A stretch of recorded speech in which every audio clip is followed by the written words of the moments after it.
فدة يعلوها لدعم في مسيرة تؤكد على تجديد العهد للأمير والوطن والشعب.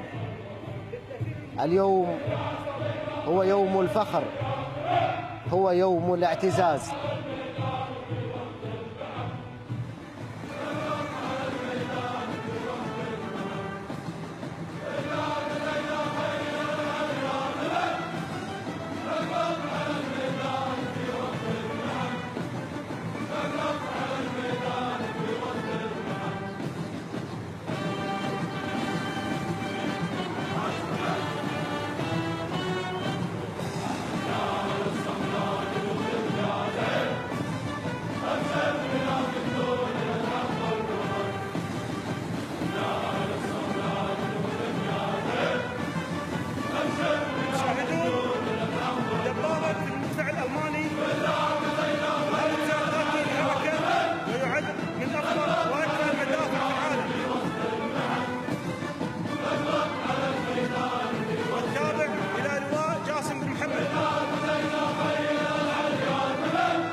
نقلط على الميدان في وقت المحن. إذن كلمات ترددها جموع المشاركين في المسير الوطني.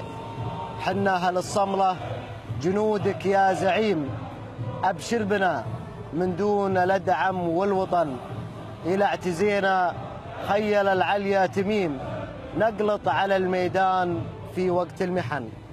كلمات أيضا ترددها ألسنة المشاركين.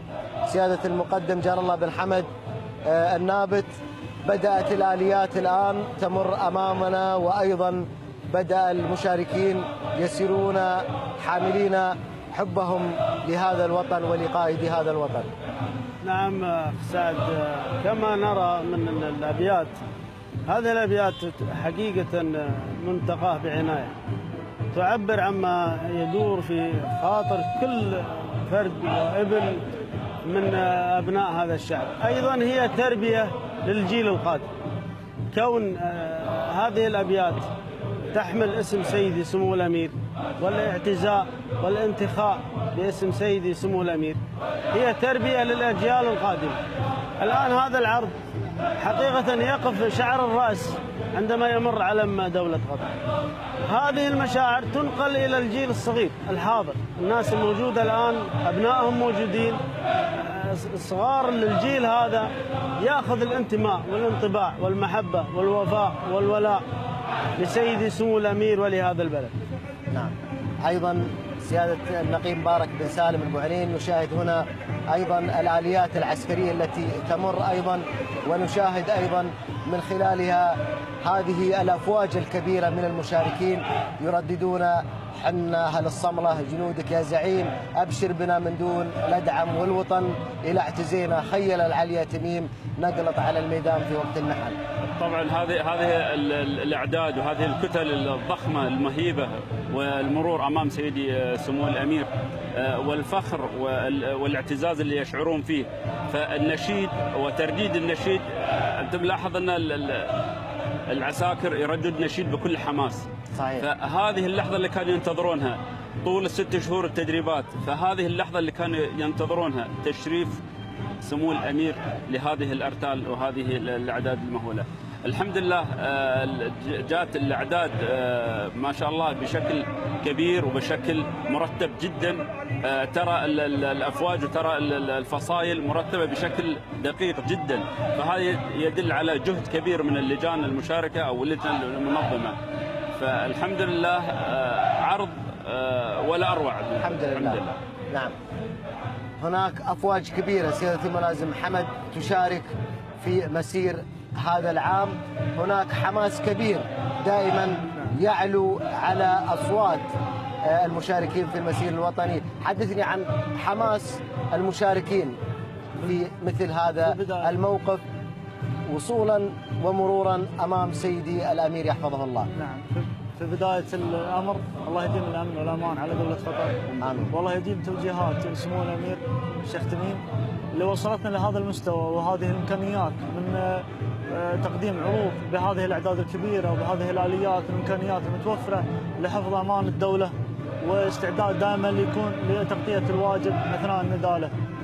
فبإذن الله الآن يبتدئ دخول مجموعة الإفداوية.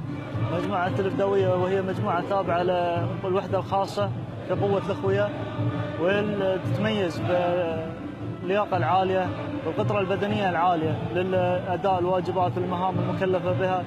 وهذه المجموعة دائما تتقدم طوابير الأخوية، ولذلك لأهمية واجباتها وأهمية قدرتها على تأدية الواجب في كافة الأمور. وها هي جدة الولاء سمو الأمير، واللهم لك الحمد. نعم. أيضا شاهدنا قبل قليل مرور القوات الخاصة في القوات المسلحة، تتواصل العروض. سيادة الملازم سعود، ماذا عن الحماس الذي ينتاب المشاركين في مثل هذه المواقف؟ نعم، مثل ما تشوف الآن يمرون مجموعة الجري تابعين القوات المسلحة القطرية، وبعدهم إن شاء الله مجموعة الجري اللي هم الفريق الخاص بالحرس الأميري. حماس، طبعا الحماس مثل ما ذكر أخوي الملازم حمد ما تأتى لولا الاستعداد المبكر والجهود المبذولة، وهذا النتيجة نشوفها واضحة. ترى الحماس اللي قاعدين نشاهدها ما تأتت إلا فضل الله سبحانه وتعالى أولا وأخيرا، ثم الجهود اللي سهرت الليالي الطوال على مدار 6 أشهر حتى وصلوا إلى هذا المستوى من الدقة والإتقان والحماسة. فالآن نشوفهم. نعم، نشاهد إذا مشاهدينا الكرام تواصل الفقرات وتواصل العروض.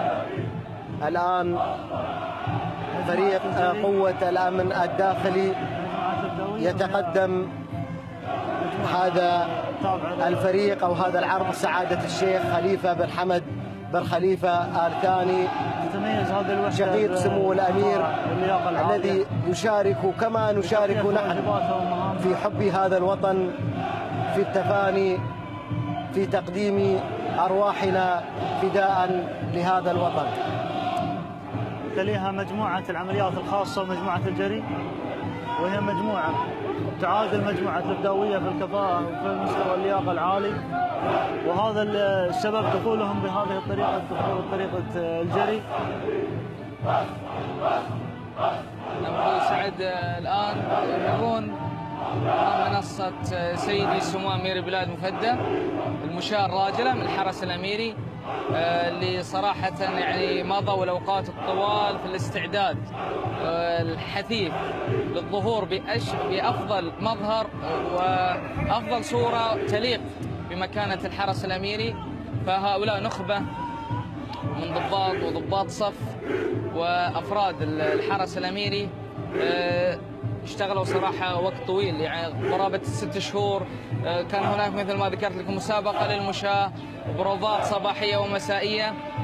نتيجة هذا هو ما نراه الآن أمامنا من مشاة الحرس الأميري. يتقدمهم قائد طابور العرض وعلم الحرس الأميري مرفرفا خلفه، ثم الفصائل المشاركة إنشاء طبعا أحد قادة السرايا في الحرس الأميري. هذه سرايا الحرس الأميري تؤدي المشاة الراجلة أمام سيدي صاحب السمو الشيخ تميم بن حمد آل ثاني. ومثل ما شاهد هم بإذن الله سبحانه وتعالى على قدر مسؤولية، لولا أنهم ما كانوا على قدر مسؤولية وعلى كفاءة عالية لما كانوا في هذا المكان يحملون شرف لباس الحرس الأميري ويرتدون شعار دولتنا الحبيبة دولة قطر. إذن ملحمة وطنية عسكرية شعبية إنسانية رائعة يشهدها الكورنيش منذ قليل من خلال هذا المسير الوطني الذي جسد صور التلاحم الوطني بين القيادة الرشيدة من جانب ومختلف أجهزة الدولة والمواطنين وكل من يعيش على أرض الوطن من جانب آخر. ملحمة تجسد التطور الكبير الذي وصلت إليه الأجهزة الأمنية وتلاحمها مع الشعب. إذن مشاهدينا الكرام، ها هم رجال قطر الأوفياء يشاركوننا هذه الفرحة الغالية بمناسبة اليوم الوطني. سيادة النقيب مبارك بن سالم البوعينين، الآن وزارة الداخلية تمر أمام المنصة الشريفة كتلة العلم مكونة من مجموعة ضباط من وزارة الداخلية، وتليها كلية الشرطة. الآن كلية الشرطة طبعا فيها مختارة من طلاب المرشحين الجدد ويدون الحركات الصامتة. طبعا هذه الحركات دربوا عليها بعناية وأتقنوها في فترة قصيرة الحمد لله. تليها فرقة قوة الشرطة اللي هي نواة قوة الشرطة وتأسيسها، وهذه عبارة عن الحركات الصامتة اللي تدربوا عليها مثل ما قلت لك في فترة وجيزة طلاب كلية الشرطة اللي الدفعة الأولى والثانية. نعم. أيضا هناك أفواج نعم. كلية الشرطة التي خرجت إلى النور قبل سنوات قليلة تقريبا، مثل ما تحدثت النقيب مبارك بن سالم البوعينين، الدفعة الأولى والدفعة الثانية. نعم. ماذا عن كلية الشرطة ومشاركتها في هذا؟ طبعا جاء إنشاء كلية الشرطة بموجب قرار أميري سنة 2013، وتأسست طبعا كلية الشرطة، وتهدف كلية الشرطة إلى إخراج كوادر طلابية طبعا مدربة علميا وعمليا قانونيا وشرطين ليكونوا ضباط فاعلين في قوة الشرطة. والحمد لله بدأت النواة في دفعتين الآن، والحمد لله على قدر عالي من الجاهزية. إذن تواصل مشاهدينا الكرام وحدات القوات المسلحة ومختلف الأجهزة الأمنية تقديم فعاليات هذا المسير الوطني هنا على كورنيش الدوحة. وقبل قليل تابعنا الطائرات وهي تحلق أيضا في سماء كورنيش الدوحة، وأيضا مشاركة لرجال الدفاع المدني. الآن موسيقى الشرطة تمر أمام المنصة الشريفة. فطبعا نواة فرقة الشرطة أعيد تأسيسها حديثا، فهي الآن طبعا تغطي جميع الاحتفالات الرسمية وشاركت في العديد من الاحتفالات العالمية. وتأتي خلفها كتلة الدفاع المدني، هذه نخبة وطاقم مجهز تجهيز عالي للإنقاذ ومكافحة الحرائق والحفاظ على الأرواح والممتلكات، فجاهزية هاي فئة منهم ذو جاهزية عالية الحمد لله. نعم صحيح. ويعتبر من أحد طرق التعاون مع فريق البحث والإنقاذ. يليه دخول قوات الأخوية القطرية يتقدمها مجموعة الخيالة، وهي تابعة لمجموعة العمليات الخاصة بقوة الأخوية. مجموعة الخيالة هي مدربة على خيالة المسير العسكري، عدم تأثرها بمصادر الصوت أو الإزعاج الموجودة في المنطقة. يليها مجموعة المسير بالسلاح، وهي مجموعة تابعة لمجموعة عمليات الخاصة بقوة الأمن الداخلي الأخوية. يقومون ببعض الحركات الصامتة، حركات يصعب الاستعداد لها إلا في وقت كبير إذا لم يتوفر لهم الإمكانيات لوصولهم لهذا المستوى. لا يتطلبها للصوت والإعازات دائما، ولكن بوصولهم لهذا المستوى دليل على أن بذلوا جهد وإمكانيات كبيرة لمستوى تطورهم ومستوى تقدمهم لهذا الطريق. يليهم مجموعة القتال ومجموعة المهام تابعة للعمليات الخاصة بقوة الأخوية، مجموعة مجهزة بجميع الدروع والأسلحة، وهي مجموعة مجهزة بجميع الدروع والأسلحة. مجموعة من مهامها وواجباتها تأدية الواجب في أي وقت يطلب منها مهما كان ثمن، وهو بجد تجديد العهد والولاء إلى الله وإلى سيدي سمو الأمير البلاد وإلى دولة قطر. ها قد جددوا عهدهم. يليهم مجموعة الشغب، مجموعة البحث والإنقاذ، ثم مجموعة الشغب. مجموعة الشغب تشكلت على رأس سهم في بداية تشكيلها. تنقسم مجموعة الشغب إلى مجاميع، كل منها يقدم عرض يخص تشكيلها أو الطريقة التي تم تدريبه عليها. وهذه الإمكانيات أو هذه القدرات لا تصل لهذا المستوى في وقت قصير، إنما جهد وتنظيم وتخطيط فترة طويلة استمرت من اليوم الوطني للسنة اللي فاتت إلى وصولا إلى هذه السنة. ها هو رأس سهم ويستمر على خطين لوصوله إلى قلعة في النهاية تتوسطها مجموعة خيالة الشغب، وهي خيالة مجهزة لمكافحة الشغب. نعم، أيضا نشاهد الآن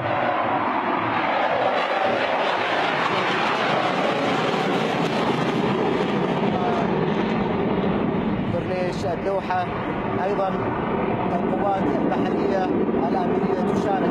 الآن نرى القوات الزوارق السريعة وهي الآن تستعرض أمام المنصة بسرعات عالية. تري بعض ما لديها. هذه الزوارق مجهزة للتدخل السريع بتسليح عالي الدقة، نراها الآن على الشاشة بسرعات تصل إلى سرعات يعني لا يستطيع مجاراتها أو مضاهاتها أي مرتاد بحر. من فضل الله هذه متواجدة بالقوات البحرية. تستعرض الآن أيضا في الجهة الشرقية منها الزوارق ذات التسليح الثقيل، زوارق الصواريخ، ونكاد نراها الآن في شبه دائرة من الجهة الشرقية. نعم.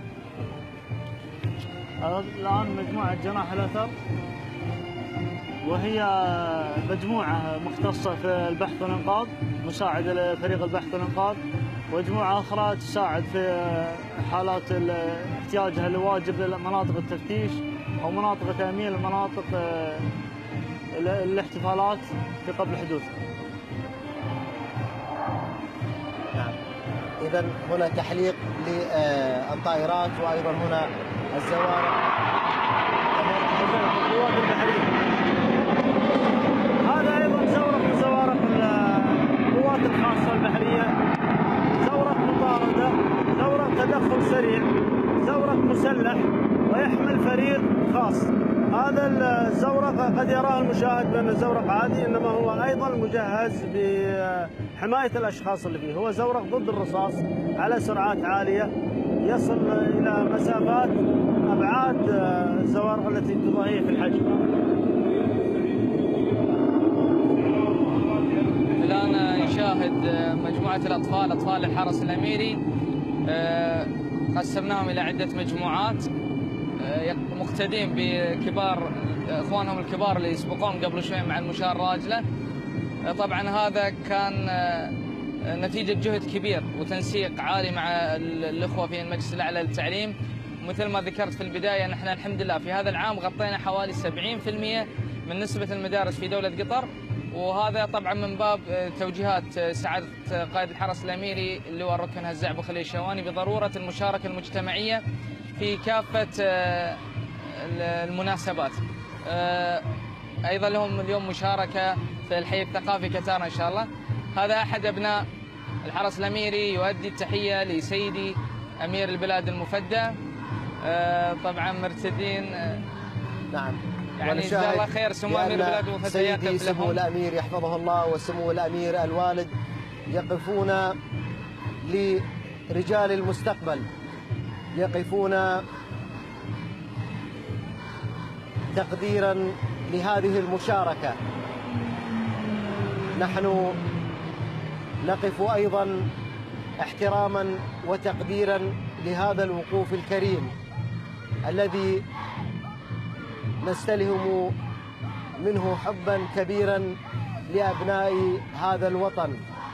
وكما قال سمو الأمير يحفظه الله ويرعاه في خطابه الأخير في افتتاح دورة الانعقاد 44 لمجلس الشورى، بأن من يبني الأوطان هم الأبناء، أبناء الوطن، يجددون حرصهم على عشق هذه الأرض، على حب هذه القيادة. هو حب يسير في اتجاهين: حب من القيادة للشعب، وحب من الشعب للقيادة. إذن جيلا بعد جيل سنواصل عملنا في حب هذه الأرض، جيلا بعد جيل سوف نواصل بإذن الله تعالى مسيرة البناء ومسيرة التنمية. جيلا بعد جيل سنواصل أيضا إن شاء الله تفانينا. وكما قال أيضا سيد الأمير: لقد عرف القطريين بأفعالهم ليس بأقوالهم. أفعالنا ستكون إن شاء الله عند ثقتكم يا سمو الأمير. جيلا بعد جيل يواصل الأبناء، أبناء قطر الأوفياء، سيادة المقدم ركن بحري جار الله بن حمد النابت، حبهم لهذه الأرض. الحمد لله على شوف هؤلاء الأبناء وهم يرتدون الزي العسكري وكأنهم